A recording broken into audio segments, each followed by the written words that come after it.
तर good day traders, myself Mayur as a red candle मी तुम्हाला बिगिनर टू ॲडव्हान्स ट्रेडिंग शिकवणार आहे आणि त्याच्यामध्ये आता हा पॉइंट मी शिकवणार आहे पहिल्यांदा. जे ट्रेडर आहेत त्यांना हे माहितीच पाहिजे. म्हणजे व्हेरी व्हेरी आय-एम-पी पॉइंट आहे हा stop loss. What is stop loss? Stop loss हे ट्रेडरांचं ब्रह्मास्त्र आहे.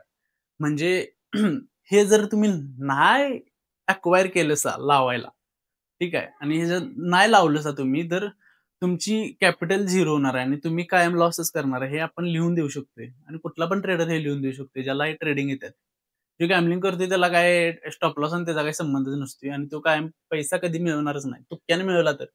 पण असा टेक्निकली नाही मिळवणार. Stop loss. स्टॉप लॉस म्हणजे काय बघा, तुम्हाला आधीच ट्रेडमध्ये एंटर व्हायच्या आधीच तुम्हाला लॉस माहिती असणं म्हणजेच प्री लॉस.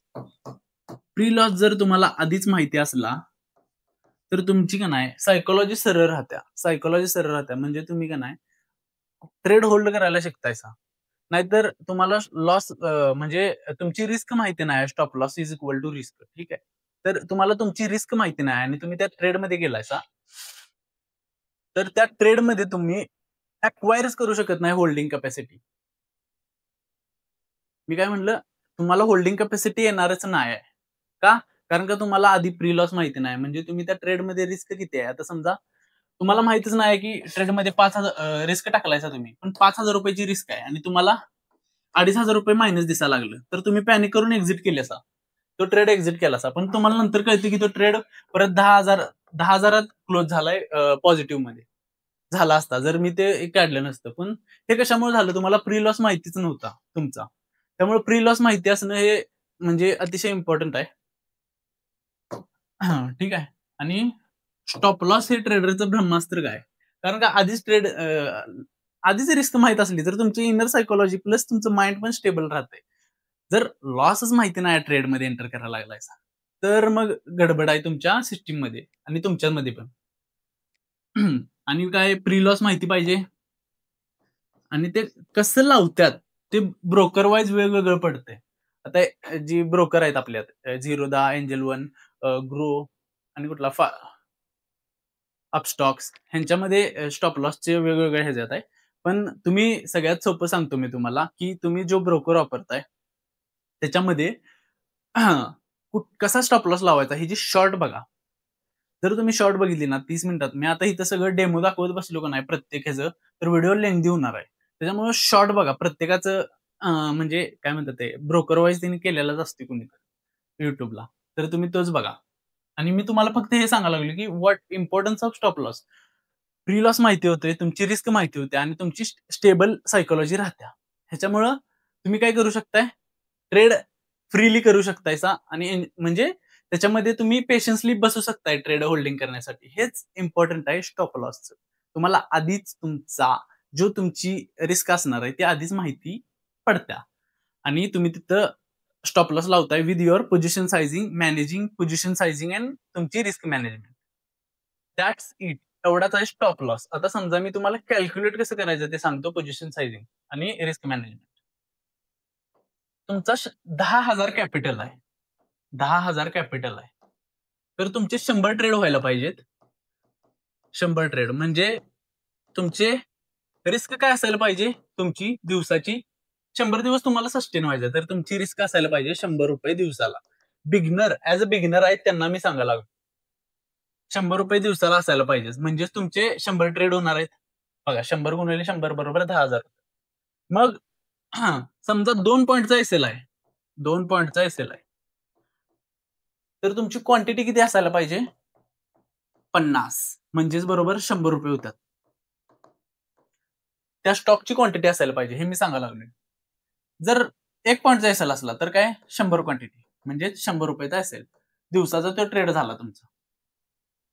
जर तुम्ही 2 ट्रेड घेणार असला तर ₹50 एका ट्रेडमध्ये आणि दुसऱ्या ट्रेडमध्ये ₹50 अशी मॅनेज करायला पाहिजे. दिवसभर काहीच करायचं नाही आणि तुम्हाला नुसतं ट्रेडच घ्यायचा आहे. असं जर असलं तुमचं, तर तुमची ओव्हर ट्रेडिंग होणारच आहे आणि तुम्ही हे काही फॉलोच करणार नाही. त्यामुळं मार्केटमध्ये एक टायमिंग ठेवा कायमचं, की मी याच टाईमला ट्रेड करणार आणि त्या टाईमलाच ट्रेड मिळालं आणि मी तुम्हाला बेसिकली सांगतो, ट्रेड केव्हा चांगले मिळतात. म्हणजे कधी मार्केटमध्ये चांगले मिळतात. 9:15 पासून 9:30 पर्यंत ट्रेड करत जाऊ नका. जेव्हा तुम्ही बिगिनर आहेसा तेव्हा सांगायला लागलो मी. 9:15 पासून 9:30 पर्यंत ट्रेड करत जाऊ नका. 9:30 पासून ट्रेड मार्केट बघायला चालू करा आणि 9:30 ते बघत जावा 11 पर्यंत. 11 पर्यंत ट्रेड बघत जावा. म्हणजे एक तो. जर तुम्ही 2 ट्रेड करणार असला दिवसातनं 11 पर्यंत आणि नंतरनं जर म्हणजे दुसरा ट्रेड बघायचा असला, तर 12:30 पासून तुम्ही का नाही 2 पर्यंत किंवा 2:30 पर्यंत. 2:30 पर्यंत मार्केट बघत जावा.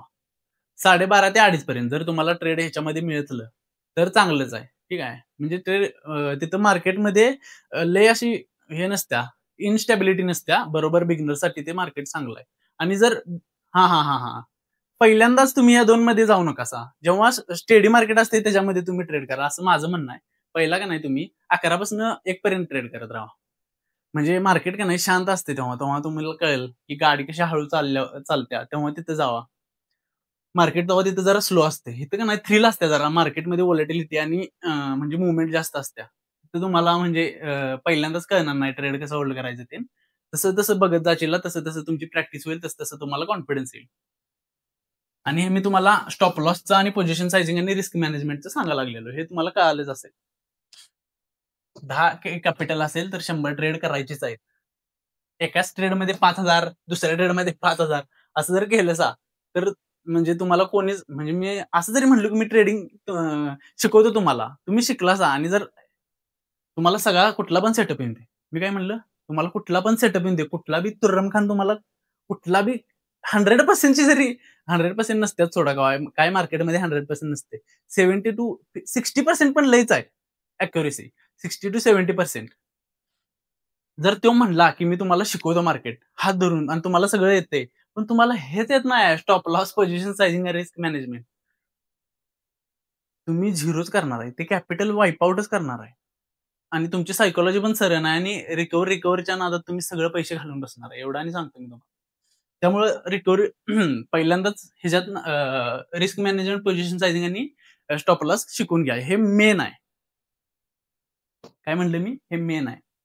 ह्याच्या पुढे काय असेल ते तुम्ही कुठला सेटअप शिकचीला त्याच्यानंतर त्याच्यात पण तुम्हाला पोझिशन सायझिंग, रिस्क मॅनेजमेंट आणि स्टॉप लॉस लावायचाच आहे आणि पोझिशन सायझिंग आणि रिस्क मॅनेजमेंट मॅनेज करायचीच आहे.